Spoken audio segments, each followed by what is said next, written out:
Hey guys, how's it going? TJ here with Dead History, and I'm here today with Henry. Hello. On game day. Henry's got a game today, a baseball game on this beautiful morning here in New Jersey. But first, before we even go to our game, we got to tell you guys about our next Vice Presidential Series installment today, where we're going to be taking a look at the man behind us, the 6th Vice President of the United States. Who is it, Henry? DanielD.Tompkins. That's right, DanielD.Tompkins. And we got some awesome things to tell you about DanielD.Tompkins, the 6th Vice President. But first, before we do that, Henry, tell the people what they have to do. Hit subscribe down below, leave all your comments and questions, give a thumbs up, and drop a like. There you go. Leave all those comments and questions. Give us a like and a thumbs up. Yep, hit subscribe down below, right? Good job. Of course, hashtag here for Henry, right? Everybody's here for Henry. And yes, we're going to take a look now at our 6th Vice President of the United States in this next Vice Presidential Series installment here at Dead History, taking a look at DanielD.Tompkins.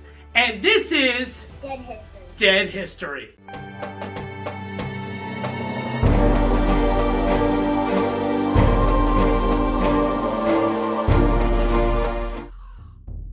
Hey guys, TJ back with you, here with Henry. Hi. And yes, the man behind us are, what number Vice President, Henry? The 6th. The 6th Vice President of the United States, DanielD.Tompkins, our next Vice Presidential Series installment. Some cool things to tell you about DanielD.Tompkins, such as Tompkinsville there in Staten Island, New York. It's named after him. I'm going to tell you all about that because, yeah, he lived out there on Staten Island. Going to explain all that to you, of course. Another cool thing about DanielD.Tompkins, he was actually only the 2nd Vice President in our nation's history to serve 2 full terms as Vice President. The first one was actually John Adams under George Washington, and DanielD.Tompkins was only the 2nd under James Monroe. So pretty cool stuff. And actually, he would only be the 2nd one to do that, and then there wouldn't be another Vice President to serve 2 full terms for almost 100 years after him. Yeah, long time, right? Crazy. Wow. Another cool thing about DanielD.Tompkins, there's actually a pretty big blunder in a very, very famous holiday movie. One of my favorite holiday movies of all time. A movie that is a must-see during the Christmas season. And yeah, there's a pretty big blunder regarding DanielD.Tompkins in that movie. Not going to tell you what movie yet, but we're going to show you all about that in this Vice Presidential Series here. So, we did the likes, right? They did the subscribes, comments and questions, right? Yeah. Hopefully hashtag here for Henry, right? And yes, now, so we did all that. Before we get into DanielD.Tompkins, Henry, I know you're ready. You're winding up. Tell them what they got to go get. Go get the potato chips and the soda and the popcorn and the pretzels and the potato chips. All of it, right? All of that All stuff. of it. Great job. All those snacks. Go get them. Because here we go. Our next Vice Presidential Series installment here at Dead History, taking a look at the 6th Vice President of the United States, man behind us, DanielD.Tompkins. Sit back, relax, tell him, Henry, And enjoy. and enjoy. Hey guys, welcome. TJ here with Dead History, and welcome to our next Vice Presidential Series installment, taking a look at the 6th Vice President of the United States, DanielD.Tompkins. I am flying solo, of course, for the audio portion of our DanielD.Tompkins installment here. Henry, of course, was with me for the video introduction, but he is not with me for the audio portion.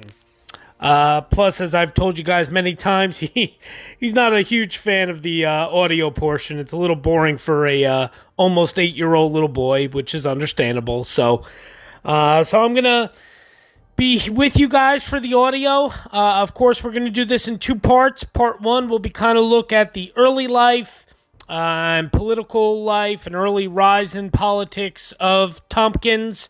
And then part 2, of course, will be all about his vice presidency and his death and his burial site and all that kind of stuff. So, let's jump right in. let's just get into it and let's do this. Here we go now. The next Vice Presidential Series installment, taking a look at the 6th Vice President of the United States, Daniel D. Tompkins.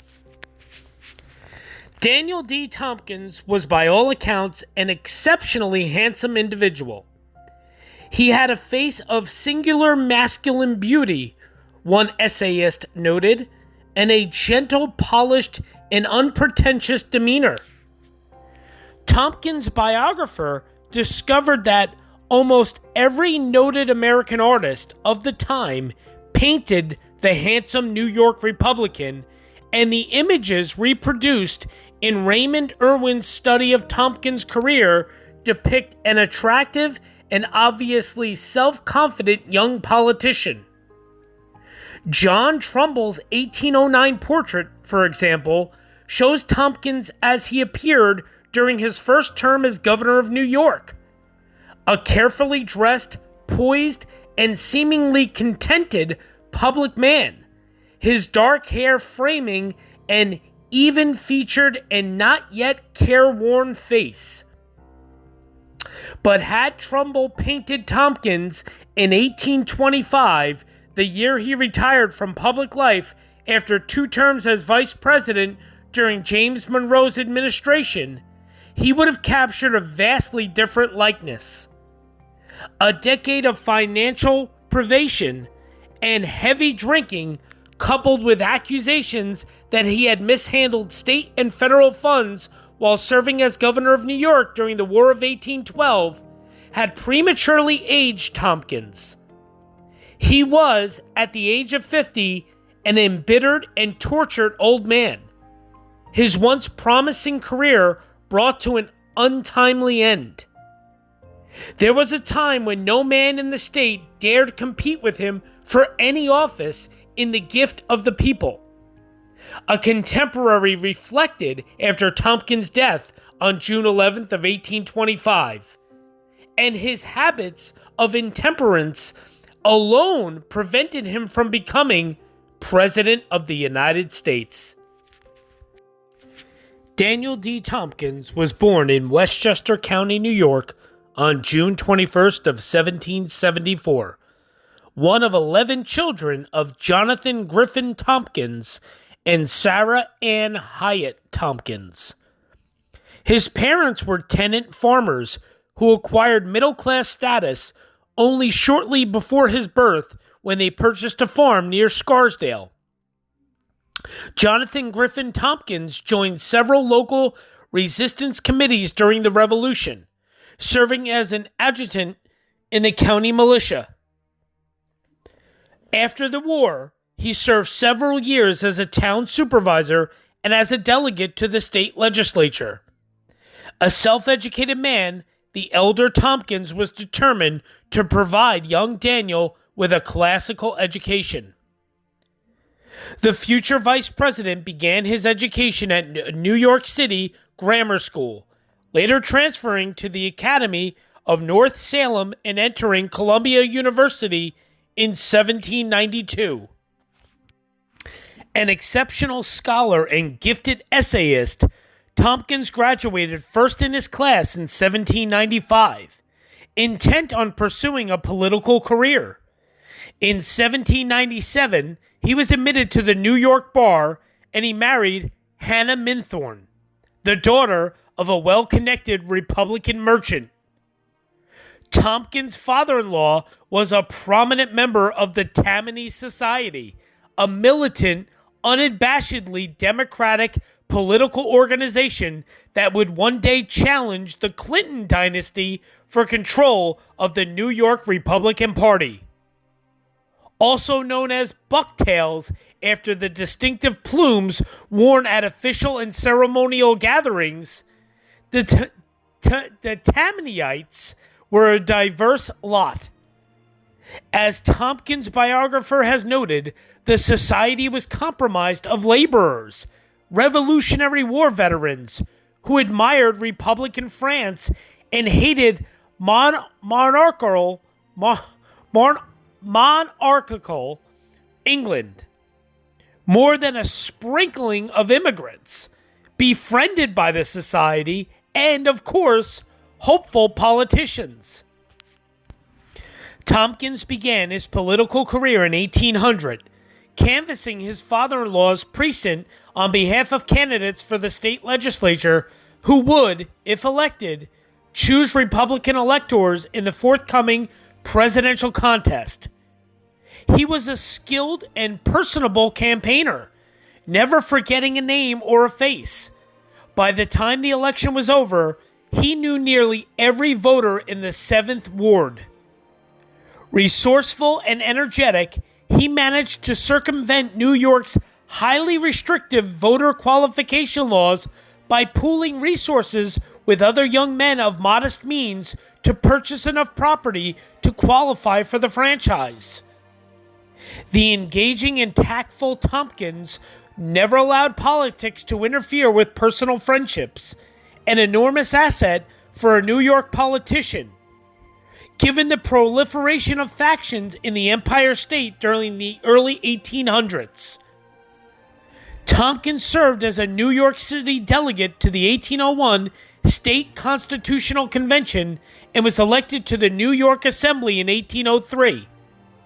In 1804, he won a seat in the United States House of Representatives, but he resigned before Congress convened to accept an appointment as an Associate Justice of the New York Supreme Court.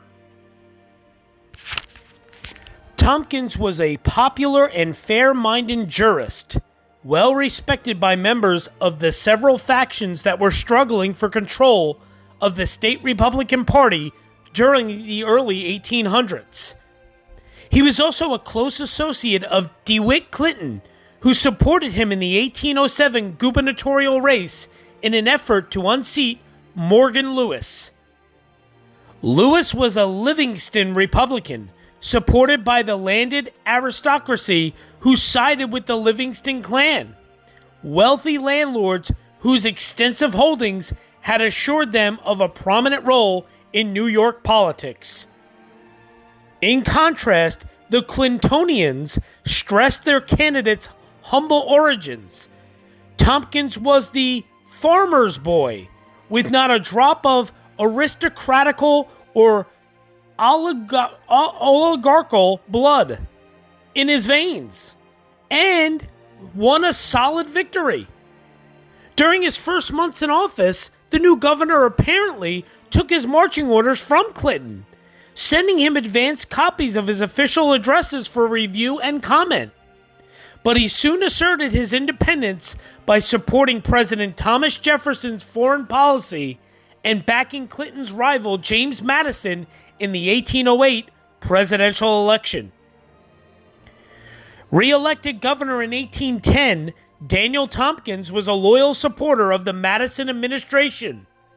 He advised Treasury Secretary Albert Gallatin about patronage appointments in New York, and after the United States declared war on Great Britain in the summer of 1812, he did his best to comply with War Department directives and requisitions. With Federalists in control of the state legislature and the Clintonians resolutely opposed to the war, Tompkins was hard-pressed to comply with the constant stream of requests for men and material. He used his own funds to pay and arm the militia and personally endorsed a series of loans from local banks in a desperate effort to buttress the state's defenses. It was a risk Tompkins could ill afford to take.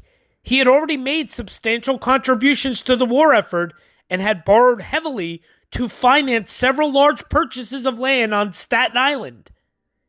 When President Madison offered him a cabinet appointment in the fall of 1814, Tompkins protested that he would be more useful to the administration as governor of New York. But he later confessed, "One of the reasons was the inadequacy of my circumstances to remove to Washington and support so large and expensive family as mine is on the salary of that office." So there you go. I'm going to read you some more, a little bit more about his early life. Daniel D. Tompkins was born on June 21st of 1774 in Scarsdale, Westchester County, New York, at his home, the estate of Fox Meadow. His parents were Sarah Ann Hyatt and Jonathan Griffin Tompkins. His older brother was Caleb Tompkins, who was a United States representative from 1817 to 1821. Daniel Tompkins graduated from Columbia in New York City in 1795, and then what he did was he studied law with James Kent and Peter J. Monroe. He was admitted to the bar in 1797, and he practiced in New York City. Despite the Federalist leanings of Kent and Monroe, Tompkins entered politics as a Democratic Republican.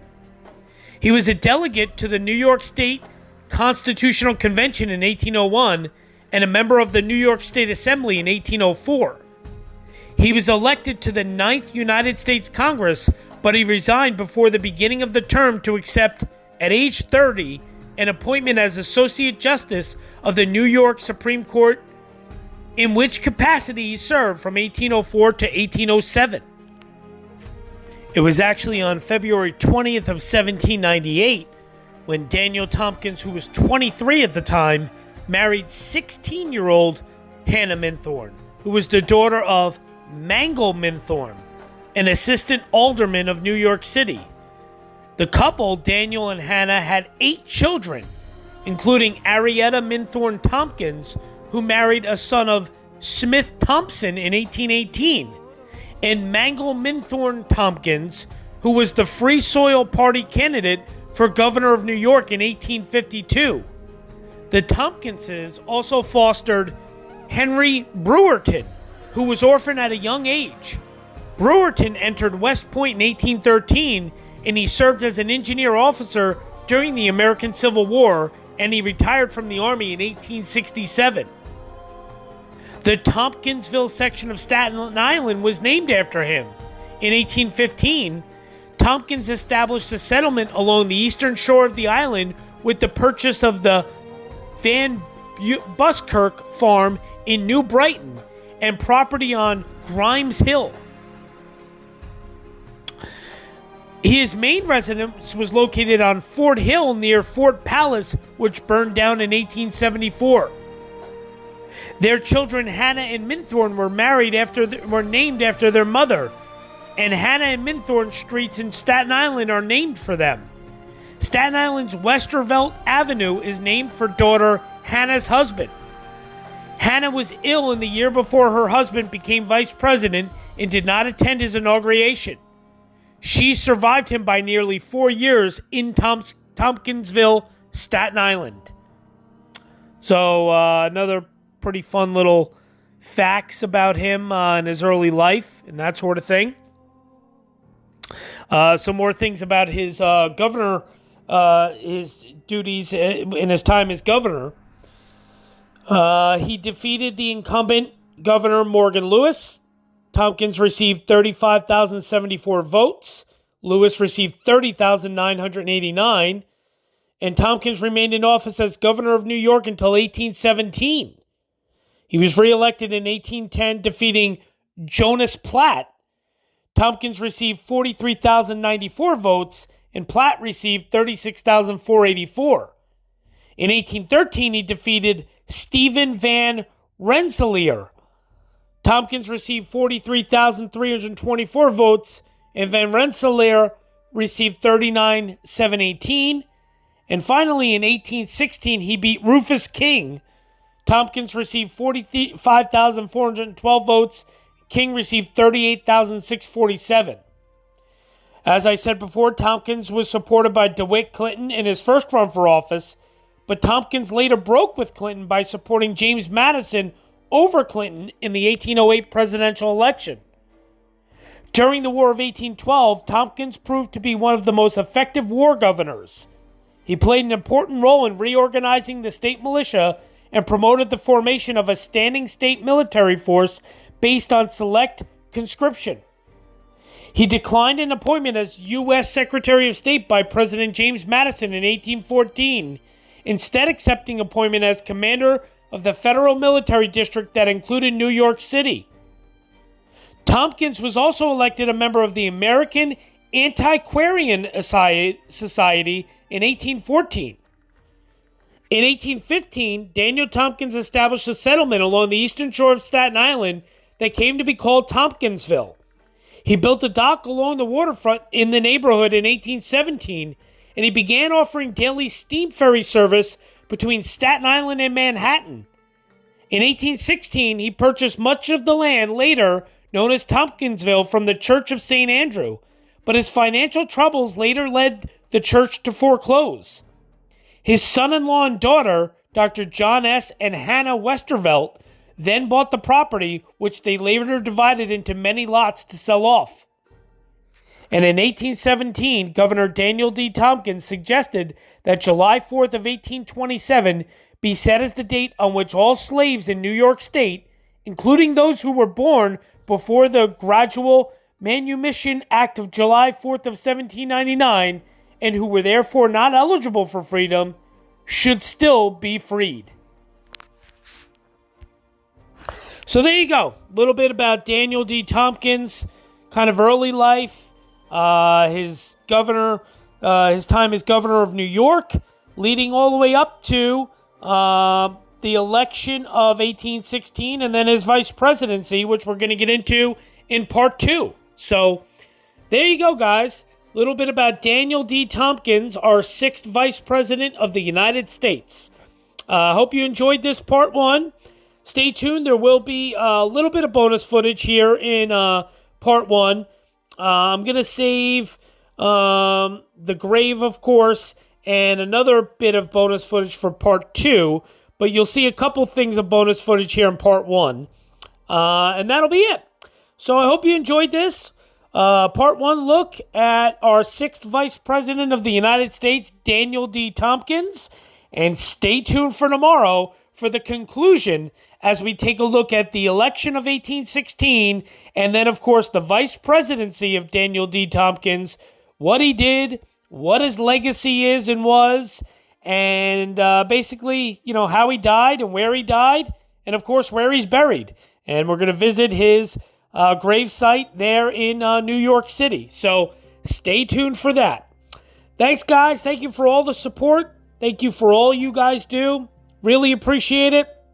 I know a lot of you checked out my video of me making an appearance on You Bet Your Life with Jay Leno, the game show. Yes, I was flown out there to Los Angeles, California by the people of You Bet Your Life. They found me via this YouTube channel, so I have all of you to thank for that. So I really do thank and appreciate all of you. And they flew me out there. It was a wonderful experience. So if you haven't checked that out, go look in my videos. You'll see that. My appearance on that show with Jay Leno was a lot of fun. Once in a lifetime experience, that's for sure. So, but again, thanks for all the support. Thanks for all you guys do. You're the best. Sincerely mean that. Sincerely the best. So, thanks, and we will see you tomorrow for part 2. Bye-bye, guys.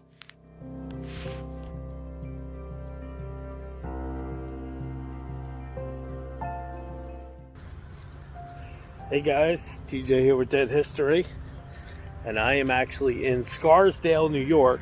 I'm going to turn you guys around here. As you can see, I'm on about to be on Post Road. And let me show you where I'm going to go. Let me cross the street nice and safely. So, I'm going to show you 1209 Post Road. I'm going to show you exactly what that is. It's the Tompkins McCabe, I believe. Tompkins McCabe house. Anyway, it's 1209 Post Road in Scarsdale, New York, which is right here. And here's the house. So what this is actually is, so everyone knows, as you see in there, this was the home of George Washington Tompkins, the brother of Daniel D. Tompkins. So yes, Daniel D. Tompkins, the Vice President of the United States, his brother George Washington Tompkins built this house in 1799. So you would have to imagine that at some point Daniel D. Tompkins was at this home and visited his brother here at this home. You would have to imagine. I don't know that for a fact, but I would think that seems fairly accurate. So there you go, the Tompkins McCabe home here in Scarsdale, New York, the brother of Daniel D. Tompkins' home that he built in 1799. Thanks, guys.